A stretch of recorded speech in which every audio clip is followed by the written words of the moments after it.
warahmatullahi wabarakatuh. Apa kabar anak-anakku sekalian? Mudah-mudahan hari ini dalam keadaan sehat-sehat walafiat ya. Hari ini kita berjumpa dengan saya, Bapak Wahyu Nuris Tohari, di pembelajaran matematika. Hari ini saya mengulang kembali apa yang sudah saya ajarkan pada pertemuan pertama dan kedua tentang limit fungsi aljabar. Kita masuk ke bentuk umum dari limit fungsi aljabar. Limit fungsi aljabar biasanya disingkat dengan lim. Itu bentuk umumnya adalah lim x mendekati c, di mana fx itu adalah fungsi x-nya. Oke, dan dia punya syarat. Syaratnya adalah yang pertama, dia tidak boleh hasilnya 0 per 0. Dan yang kedua, hasilnya tidak boleh A per 0. Kita masuk ke contoh soal. Contoh soalnya adalah yang pertama, tentukan hasil dari limit x mendekati 3, di mana fungsinya adalah 3x min 6. Caranya adalah mensubstitusikan angkanya ke dalam fungsi fx-nya. Tadi limit x mendekati 3, di mana fungsinya adalah 3x min 6. Jadi x-nya kita ganti dengan angka yang ada. Angka yang ada adalah 3, jadi tinggal 3 dikalikan dengan 3 dikurang dengan 6. Hasilnya adalah 6 dikurang dengan 9 dikurang dengan 6, hasilnya adalah 3. Jadi hasil dari limit x mendekati 3, di mana fungsi fx-nya adalah 3x min 6, hasilnya adalah 3. Sudah jelas? Mudah bukan? Untuk contoh soal yang pertama. Kita masuk ke contoh soal kedua.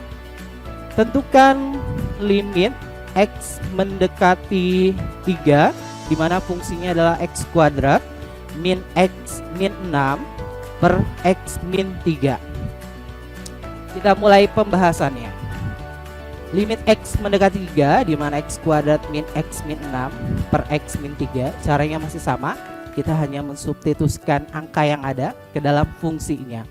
X kuadrat berarti 3 kuadrat dikurang x berarti kurang 3, dikurang lagi 6 per 3 min 3.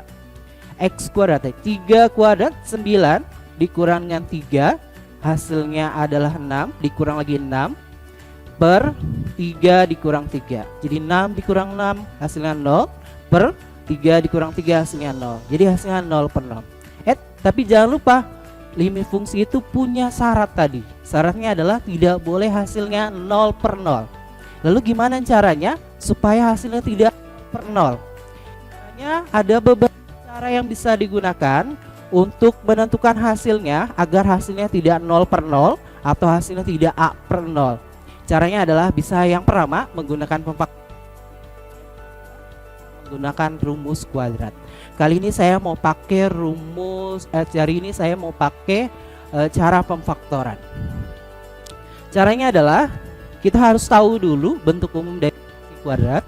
Bentuk umumnya adalah x kuadrat plus bx plus c sama dengan 0, di mana caranya adalah berapa dikalikan berapa yang hasilnya adalah c, dan berapa dijumlahkan berapa yang hasilnya adalah b. Nah, yang tadi kita rubah ke dalam bentuk pemfaktoran. Yang mana yang harus dirubah? Cari yang bisa difaktorkan. Kali ini yang atasnya yang bisa kita faktorkan.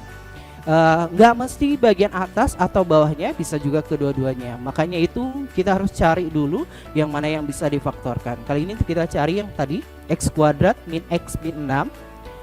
Itu berarti berapa dikalikan berapa yang hasil c. C nya berarti adalah min 6. Berapa dijumlahkan berapa yang hasilnya b. B nya adalah min 1 dari min x.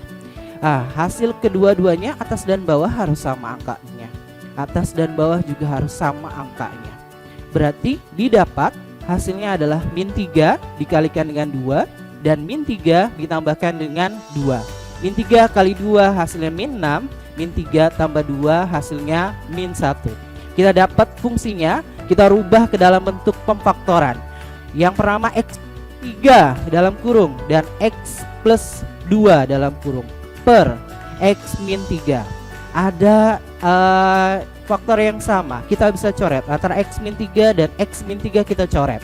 Didapat tinggal x plus 2. Jadi limit x mendekati 3, di mana fungsinya tinggal x plus 2, kita tinggal substitusikan angkanya ke dalam fungsinya. Jadi x nya kita ganti dengan 3, Jadi 3 ditambahkan dengan 2 hasilnya adalah 5.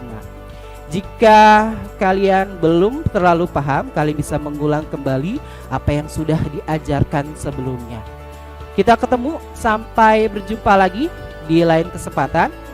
Mudah-mudahan kalian bisa mengerti apa yang sudah saya jelaskan tadi.